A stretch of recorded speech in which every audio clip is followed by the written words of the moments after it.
তো এটাই হচ্ছে আমাদের সুসং ডিগ্রি কলেজ। দেখতেই পাচ্ছেন আমাদের কলেজে কিন্তু বেশ কিছু বড়, বড় অনেক গাছও আছে। এই গাছগুলো কিন্তু ছায়া দিয়ে থাকে। সবুজ শ্যামল পরিবেষ্টিত কিন্তু আমাদের এই ক্যাম্পাসটা। আর বাংলাদেশের সবচাইতে সুন্দর ক্যাম্পাসগুলোর মধ্যেও কিন্তু একটা হচ্ছে আমাদের এই সুসং ডিগ্রি কলেজ। কারণ রাজবাড়ি বলে কথা, একটা ভাবসাবই আলাদা। তো এখানে যারা পড়াশোনা করেছে, সাবেক ছাত্র আছে বা বর্তমান ছাত্র আছে, আসলে তাদের কিন্তু একটা অন্যরকম ভালো লাগে, একটা ফিলিংস কাজ করবে কিন্তু এক হিসেবে। কারণ তারা হচ্ছে বাংলাদেশে যত রাজা জমিদার ছিল তার মধ্যে ওই সুসং রাজা বা সুসং জমিদাররাও কিন্তু একটা মানে একটা কি বলে ওরা অনেক প্রাচুর্য, ঐশ্বর্য এবং একটা প্রতাপ নিয়ে কিন্তু তারা জমিদারিটা এখানে করেছিল।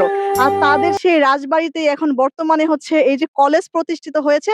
আর এই রাজবাড়ি বা সুসং জমিদার বাড়ির কলেজে কিন্তু এই যে আমাদের দুর্গাপুর, কলমাকান্দা বিশেষ করে নেত্রকোনা জেলার অনেক উপজেলার মানুষেরাই ছেলেমেয়েরাই কিন্তু এই কলেজে পড়াশোনা করে। তাদের মধ্যেও কিন্তু একটা জমিদারি ভাবও আছে।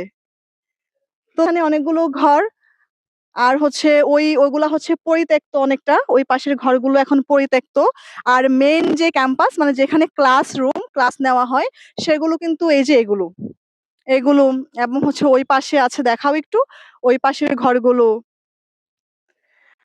আর এই পাশ দিয়ে দেখেন, এই পাশ দিয়ে দেখতে গেলেও বিশাল এক ক্যাম্পাস, সুবিশাল এক ক্যাম্পাস। অসম্ভব সুন্দর, অসাধারণ এক ক্যাম্পাস আমাদের এই সুসং দুর্গাপুরের ডিগ্রি এবং মহিলা কলেজের ক্যাম্পাস। তো কেমন লাগলো আমাদের সুসং আ মহাবিদ্যালয়? যদি ভালো লেগে থাকে অবশ্যই কমেন্ট করে জানাবেন কেমন লাগলো। তো আজকের মতো বিদায় নিচ্ছি। আমাদের সুসং দুর্গাপুরের রাজাদের যে ৪ টা বাড়ি, রাজাদের বাড়িগুলোকে ৪ টা ভাগে ভাগ করা হয়েছে। বড় বাড়ি, মেঝো বাড়ি, আবু বাড়ি, দুয়ানি বাড়ি। তো এই সুসং ডিগ্রি কলেজটা পড়েছে হচ্ছে বড় বাড়ির অংশে। তো এই বড় বাড়ি থেকে সুসং ডিগ্রি কলেজ থেকে এখন আমি বিদায় নিচ্ছি। আল্লাহ হাফেজ।